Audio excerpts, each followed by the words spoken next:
Bismillah wa salatu wa salam ala Rasulullah. Pourquoi l'islam est la seule vérité? Aujourd'hui, Inch'Allah, notre frère suisse converti à l'islam, il va nous parler d'une autre nouvelle vérité scientifique dans le Coran. Au nom de Dieu, le tout clément, le tout miséricordieux. Les étapes de la création de l'embryon. Allah exalté soit-il dit dans son livre: qu'avez-vous à ne pas vénérer Allah comme il se doit, alors qu'il vous a créé par phases successives. Sourate Noé, versets 13 et 14. Vérité scientifique. La première personne à étudier les embryons de poulet à l'aide d'une lentille simple fut Harvey, et ce en 1651. Il étudia aussi les embryons de daim.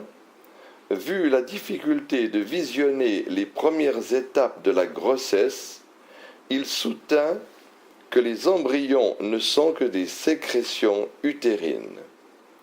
En 1672, De Graaf découvrit des follicules dans les ovaires que l'on appelle encore les follicules de De Graaf.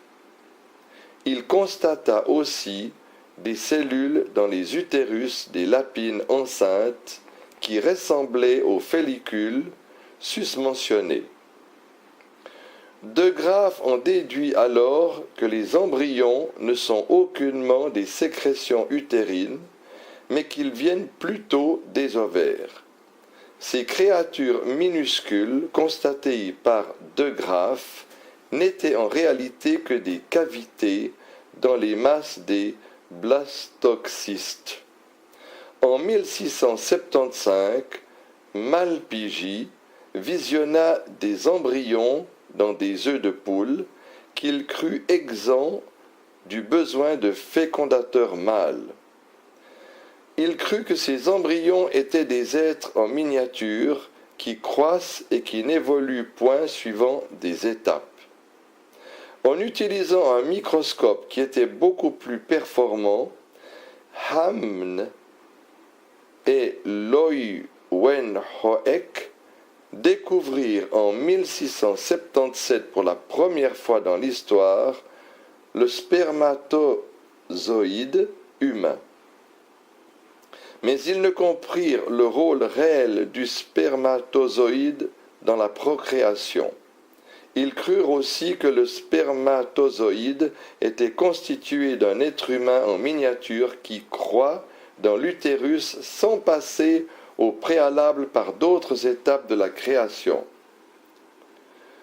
En 1759, Wolff supposa l'évolution de l'embryon de masse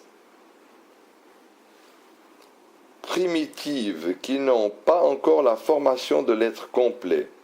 Vers 1775, l'on clôt le débat autour de l'hypothèse de la création entière initialement, et l'unanimité finit par s'établir sur la création par étapes. Les expériences de Spallanzani sur les chiens corroborèrent l'importance des spermatozoïdes dans la reproduction.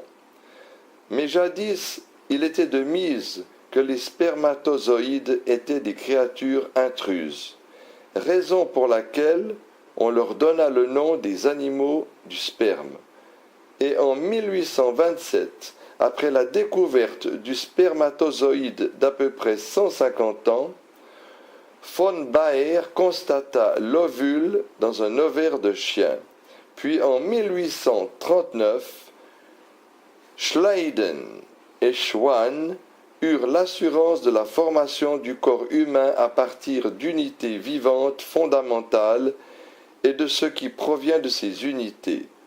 L'on donna le nom de cellules à ces unités, après quoi il devint facile de comprendre la réalité de la création de l'homme par étapes. D'abord à partir d'une cellule fécondée qui résulte de l'union du spermatozoïde et de l'ovule. Aspect miraculeux de ce verset.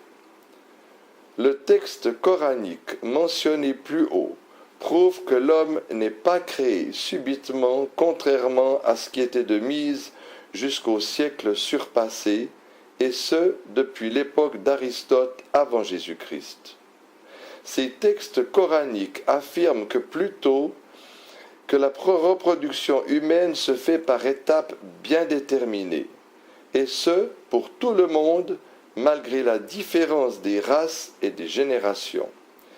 L'histoire de l'embryologie témoigne de la confusion qui existait concernant la reproduction humaine, mais le Coran déclare à cet effet, depuis le 7e siècle, que l'être humain ne vient pas subitement à l'existence, mais qu'il passe plutôt par des étapes telles que les étapes de la construction d'un immeuble qui obéit à un plan préétabli. Le hasard ne saurait expliquer ces étapes préétablies mentionnées par le Coran, qui sont la preuve évidente de la sagesse, de la volonté, de l'omnipotence, de l'omniscience d'Allah. Tout comme ces étapes prouvent la perfection de la création divine, quant à l'unité du plan et des étapes pour toutes les races et les générations, elle est une preuve tangible de l'unicité du sublime Créateur. أشهد أن محمدًا رسول الله